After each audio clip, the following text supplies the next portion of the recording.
Ley 1010 de 2006. Artículo primero. Objeto de la ley y bienes protegidos por ella.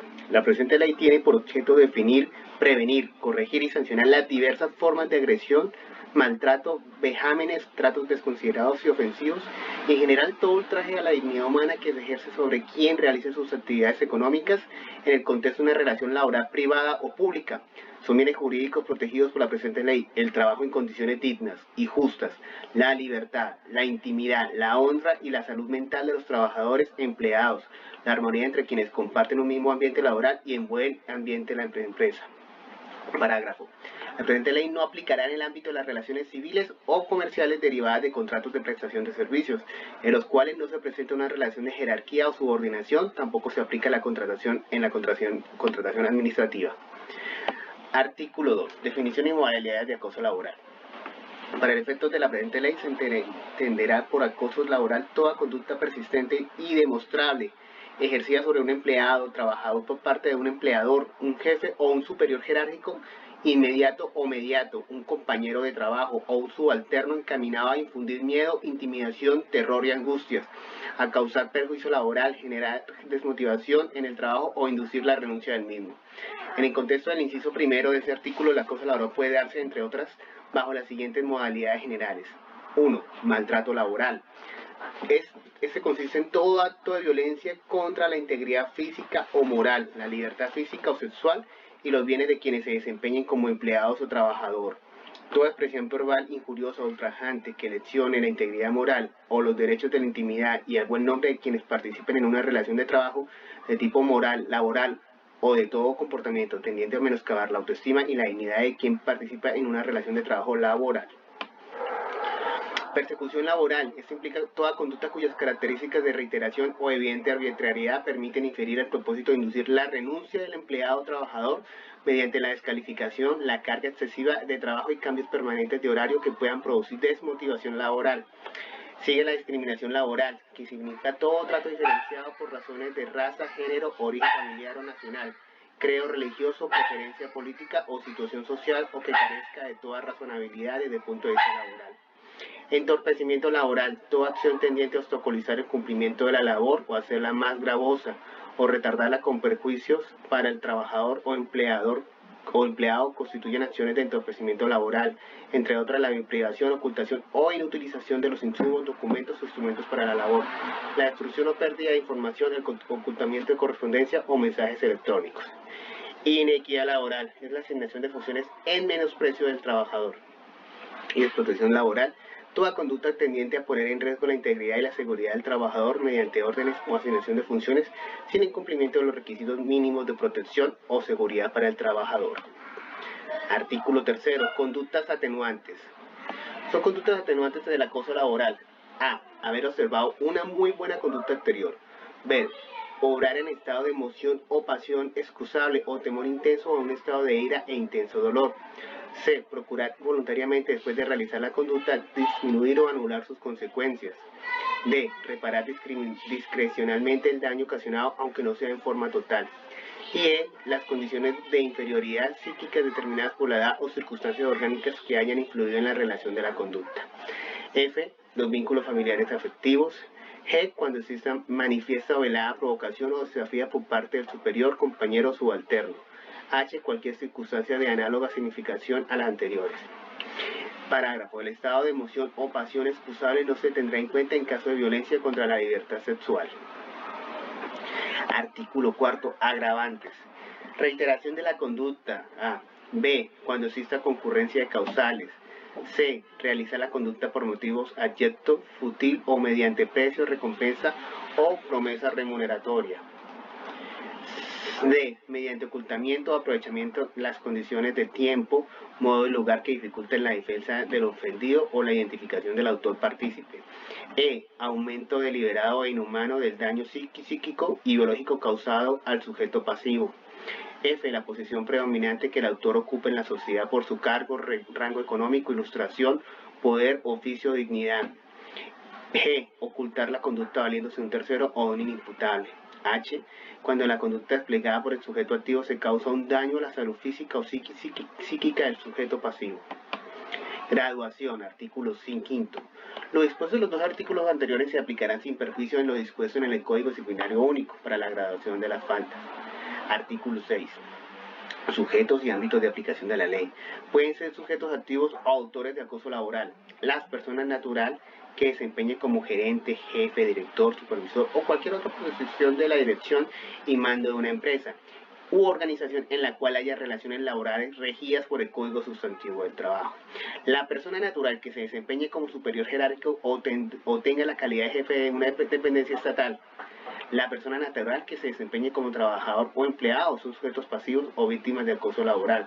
Los trabajadores o empleados vinculados a una relación laboral de trabajo en el sector privado.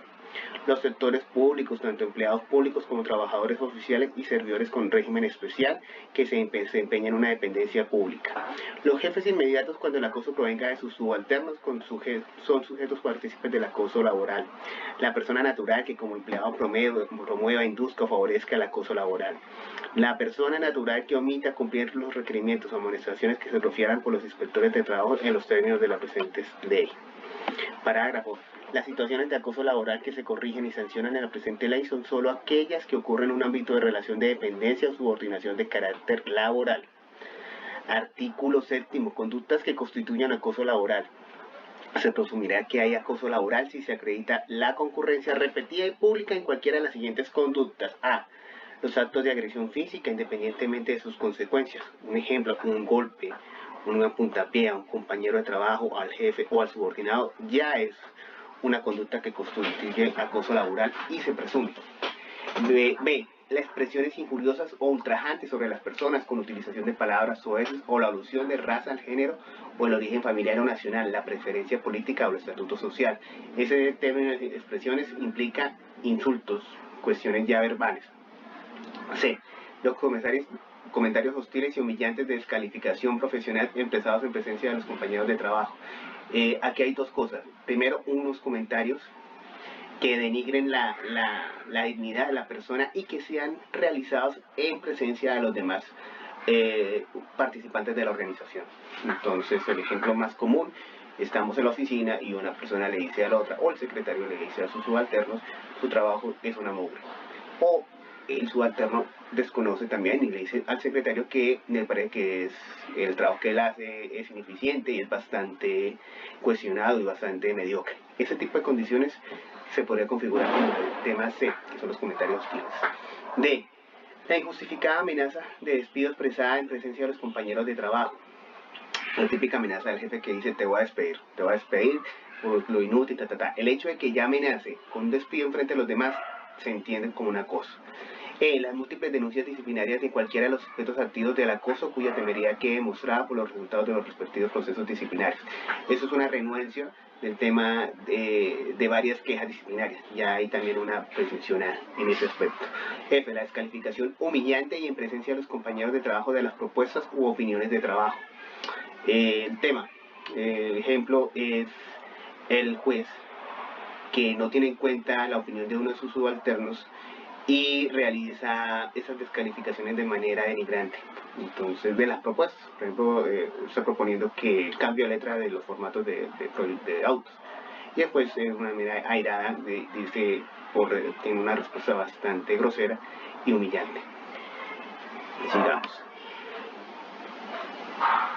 Hey, las burlas sobre la apariencia física o forma de vestir formuladas en público. Tengo una burla por una persona que tenga una diferencia física, digamos que es una persona que le falta un pie, y uno se burle de eso, genera también presunción de acoso laboral. Y la imposición de deberes ostensiblemente extraños a las obligaciones laborales, las exigencias abiertamente desproporcionadas sobre el cumplimiento de la labor encomendada y el brusco cambio de lugar de trabajo o de la labor contratada sin ningún fundamento objetivo referente a la necesidad técnica de la empresa. J. La exigencia de laborar en horario excesivo respecto a la jornada laboral contratada o legalmente establecida, los cambios sorpresivos de turno laboral y la exigencia permanente de laborar en dominicales y días festivos sin ningún fundamento objetivo en la necesidad de la empresa o en forma discriminada respecto a los demás trabajadores o empleados. El trato notoriamente discriminatorio respecto a los demás empleados en cuanto al otorgamiento de derechos y prerrogativas laborales y la imposición de deberes laborales. L. La negativa de suministrar materiales e información absolutamente indispensable para el cumplimiento de la labor. M. La negativa claramente injustificada o a otorgar permisos, licencias por enfermedad, licencias ordinarias y vacaciones cuando se dan las condiciones legales, reglamentarias o convencionales para pedirlo. N. El envío de anónimos, llamadas telefónicas y mensajes virtuales con contenido injurioso, ofensivo o intimidatorio, o el sometimiento a una situación de aislamiento social. En los demás casos no enumerados en este artículo, la autoridad competente valorará según las circunstancias del caso y la gravedad de las conductas denunciadas la ocurrencia del acoso laboral descrito en el artículo 2. Excepcionalmente, un solo acto hostil bastará para acreditar el acoso laboral. La autoridad competente apreciará tal circunstancias según la gravedad de la conducta denunciada y su capacidad de ofender por sí sola la dignidad humana, la vida e integridad física, la libertad sexual y los demás derechos fundamentales. Cuando la conducta descrita en este artículo tenga ocurrencia en privado, deberá ser demostrada por los medios de prueba reconocidos en la ley procesal civil. Conducta que no constituye acoso laboral. No constituye acoso laboral las siguientes conductas, bajo ninguna modalidad. A. La exigencia y órdenes necesarias para mantener la disciplina de los cuerpos de que componen la fuerza pública conforme al principio constitucional de obediencia debida. B. Los actos destinados a ejercer la potestad disciplinaria que legalmente corresponde a los superiores jerárquicos sobre sus subalternos. C. La formulación de exigencias razonables de fidelidad laboral o lealtad empresarial e institucional. D. La formulación de circulares o memorandos de servicios encaminados a solicitar las exigencias técnicas o mejorar la eficiencia laboral y la evaluación laboral de subalternos conforme a indicadores objetivos y general de rendimiento. E. La solución de cumplir deberes extras de colaboración con las empresas o la institución cuando sean necesarios para la continuidad del servicio y para solucionar situaciones difíciles en la operación de la empresa o la institución. F. Las actuaciones administrativas o gestiones encaminadas a dar por terminado el contrato de trabajo con base en una causa legal o una justa causa prevista en el Código Sustantivo del Trabajo o en la legislación sobre la función pública. G. La solicitud de cumplir los deberes de la persona y el ciudadano de que trata el artículo 95 de la Constitución. H. La exigencia de cumplir las obligaciones o deberes de que tratan los artículos 55 a 57 del Código Sustantivo del Trabajo, así como de no incurrir en las prohibiciones de que tratan los artículos 59 y 60 del mismo Código. Y las exigencias de cumplir con las estipulaciones contenidas en los reglamentos y cláusulas de los contratos de trabajo. J. La exigencia de cumplir con las obligaciones, deberes y prohibiciones de que trata la legislación disciplinaria aplicable a los servidores públicos. Parágrafo. Las exigencias técnicas, los requerimientos de eficiencia y las peticiones de colaboración a que se refiere este artículo deberá ser justificado fundando en un criterio objetivo no discriminatorio. Artículo 9. Medidas preventivas y correctivas de acoso laboral. 1. Los reglamentos de trabajo de las empresas e instituciones deberán prever mecanismos de prevención de las conductas de acoso laboral y establecer un procedimiento interno, confidencial, conciliatorio y efectivo para superar las que ocurran en el lugar de trabajo. Los comités de empresas de características bipartito donde existan podrán asumir funciones relacionadas de acoso laboral en los reglamentos de trabajo.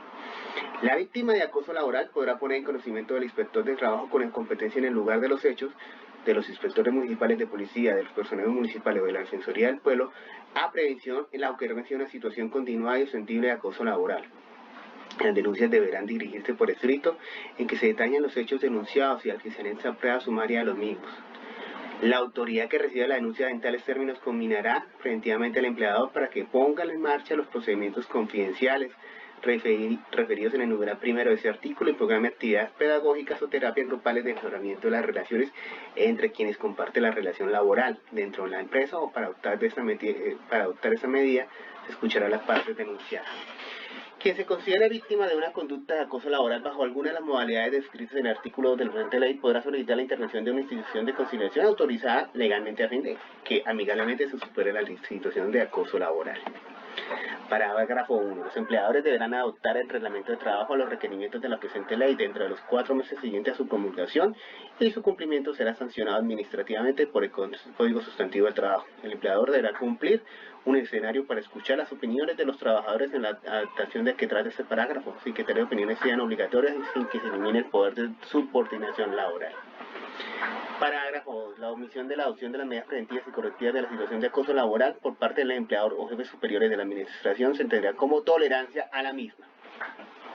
Parágrafo 3.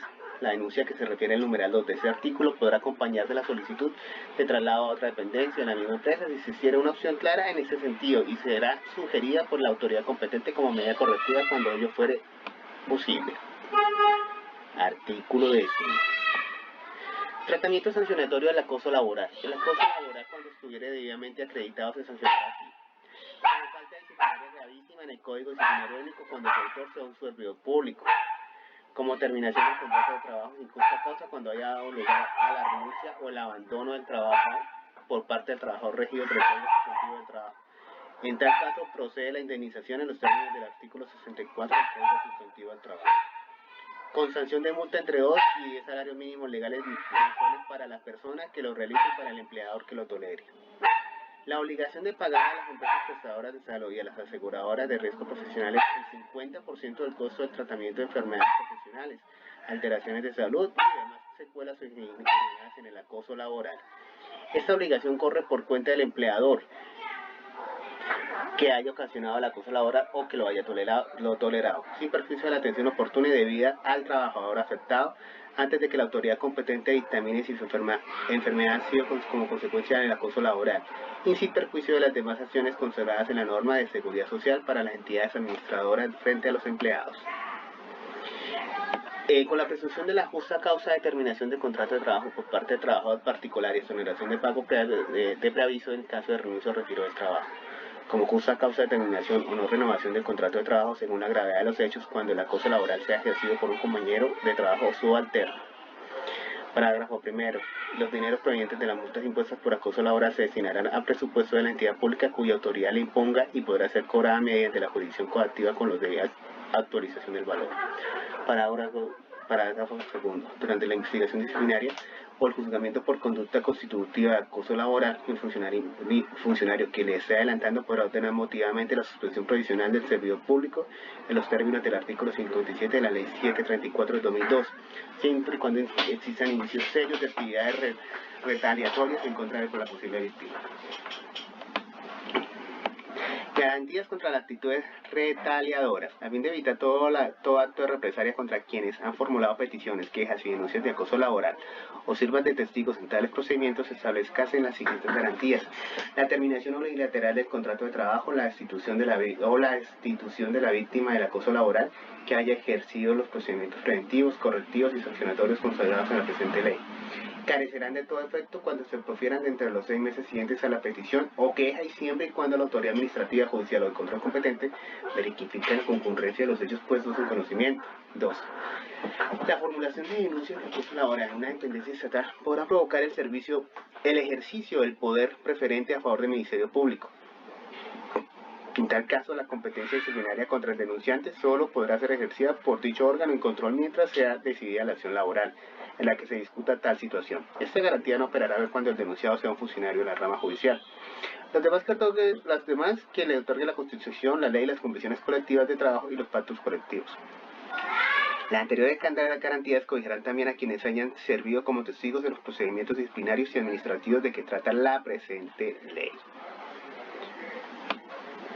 Parágrafo. La garantía de que trata el numeral 1 no se regirá para los despidos autorizados por el Ministerio de la Protección Social conforme a las leyes, para las sanciones disciplinarias que imponga el Ministerio Público o la Sala Disciplinaria del Consejo Superior de la Judicatura o seccionales de la Judicatura, y para las sanciones disciplinarias que se dicten como consecuencia de procesos iniciados antes de la denuncia o queja de acoso laboral.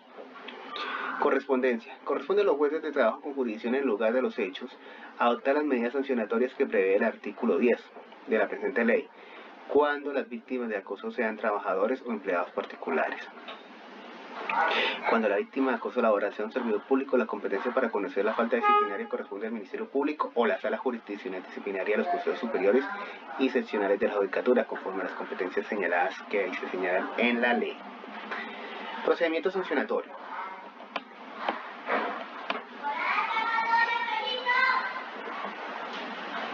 Sigamos.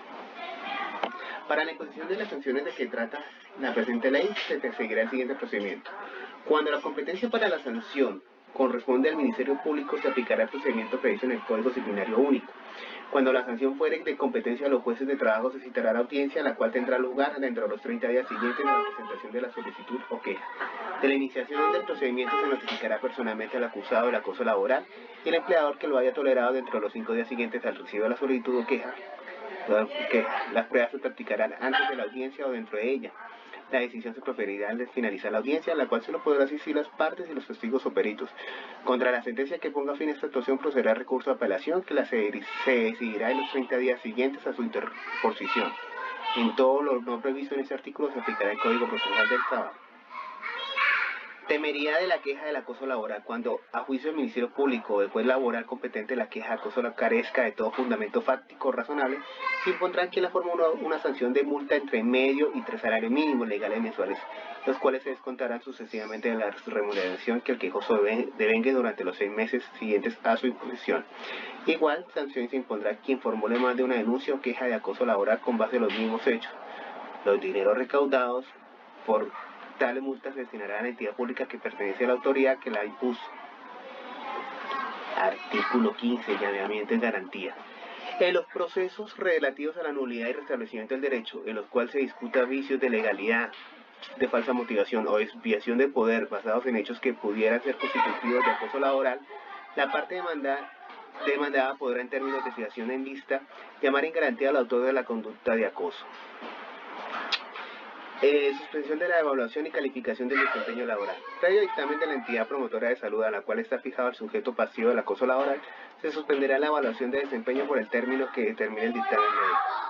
Sujetos procesales podrán intervenir en la actuación disciplinaria que se adelante por acoso laboral el investigado y su defensor, el sujeto pasivo, su representante o el Ministerio Público. Cuando la actuación se adelante en el Consejo Superior, se sesionan de judicatoria en el Congreso de la República o contra un funcionario que se refiere al artículo 174 de la Constitución Nacional. Caducidad. Las acciones derivadas del acoso laboral caducará en 3 años a partir de la fecha en que haya ocurrido la conducta a que se hace la referencia a la ley. Vigencia derogatoria, bueno, artículo 19.